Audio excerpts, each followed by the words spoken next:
аудиокитоб дар Азия Плюс. қироаткунанда Субҳон Ҷалилов.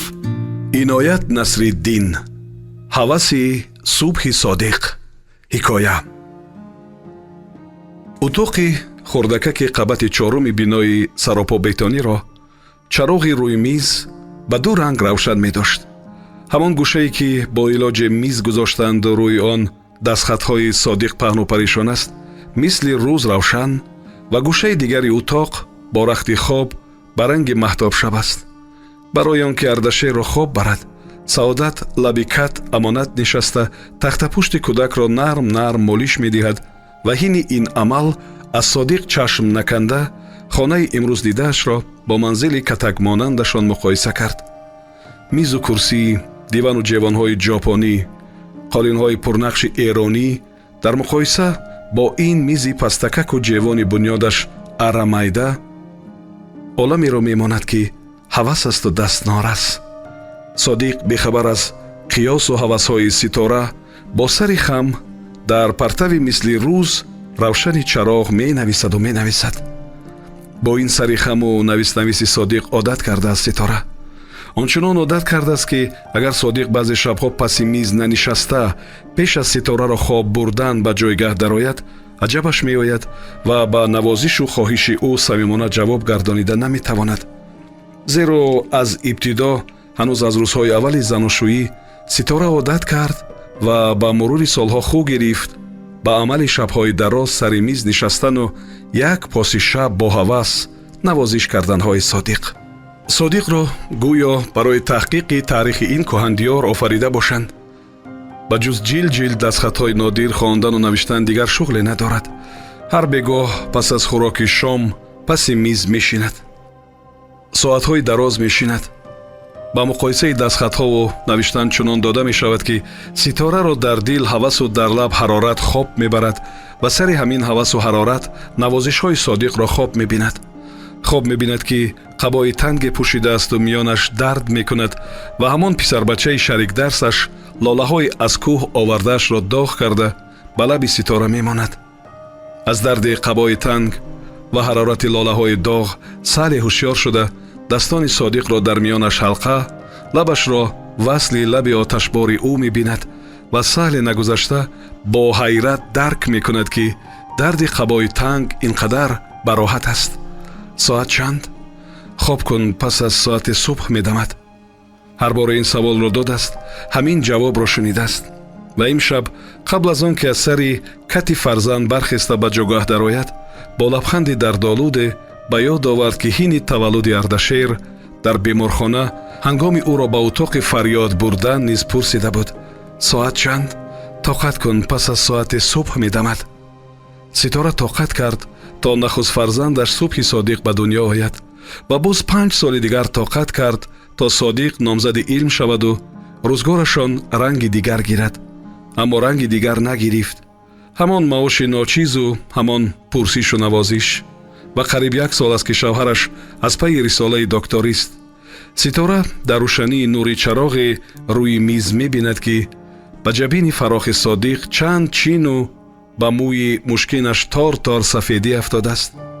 наход давоми умр низ ҳамин тавр бо навис дар ҳамин ҳуҷраи тангу тор ва гоҳгоҳи ҳини хоб дами субҳ бо дарди қабои танг якранг гузарад.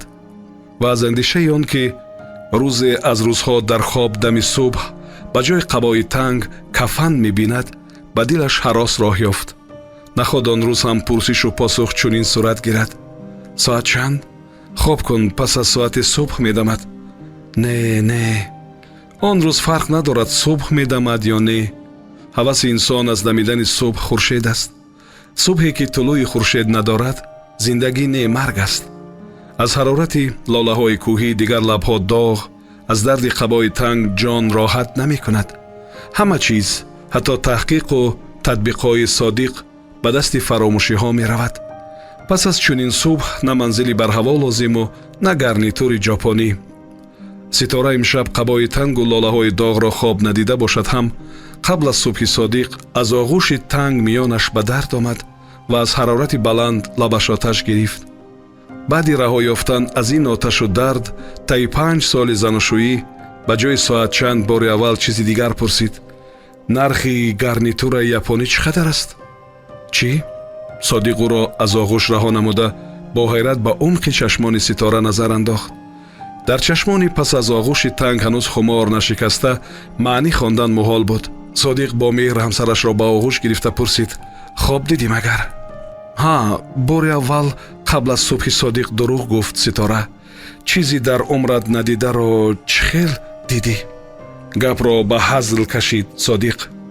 надидам, лекин дар хоб дидам, гуфт Ситора нигоҳашро аз чашми Содиқ гурезонда ва бо дурӯғи маҳз афзуд: дар яке аз ҷавонҳои ин гарнитур маро маҳкам карданд ва нафаре такрор ба такрор мегуфт ки ин ҷиҳози арӯсӣ хеле қимат аст.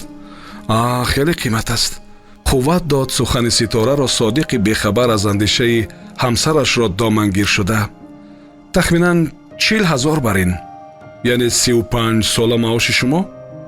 ҳамин хел будагист. гунаҳкорона табассум кард Содиқ ва бо оҳанги ранҷиш илова кард: ту муаллимаи фани математика, дар тарҳу зарб ғалат намекунӣ. Ситораро аз хоби дурӯғин шарм омад.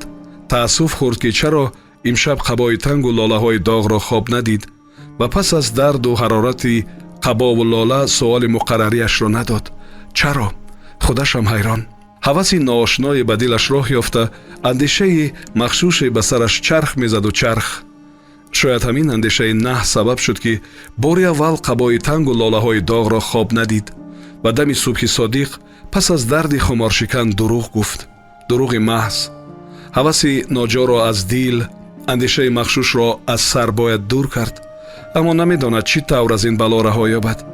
аз модараш борҳо шунидааст ва аз амали пайвастаи Содиқ дидааст ки пеш аз субҳ хумор шикастану дами субҳ таҳорат карда намоз хондан савоб, зиёда аз он ба покии рӯҳи одам сабаб аст.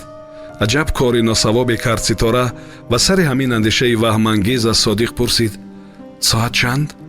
пеш аз посух дастони Содиқ бо меҳр ба гарданаш ҳалқа шуд. хоб кун, пас аз соати субҳ медамад. ҳар дафъа ӯро пас аз ин ҷавобу раҳоӣ аз дарди қабои танг ба роҳат хоб мебурд. ҳамон хобе ки ташнаро лаби дарьё пас аз чанд шоҳкоса оби ҷонбахш нӯшидан фориғ аз ҳама ташвишҳо хоб мебарад. сомиёни азиз, шумо пораеро аз ҳикояи нависандаи Иноят Насриддин бо номи ҳаваси субҳи Содиқ шунидед.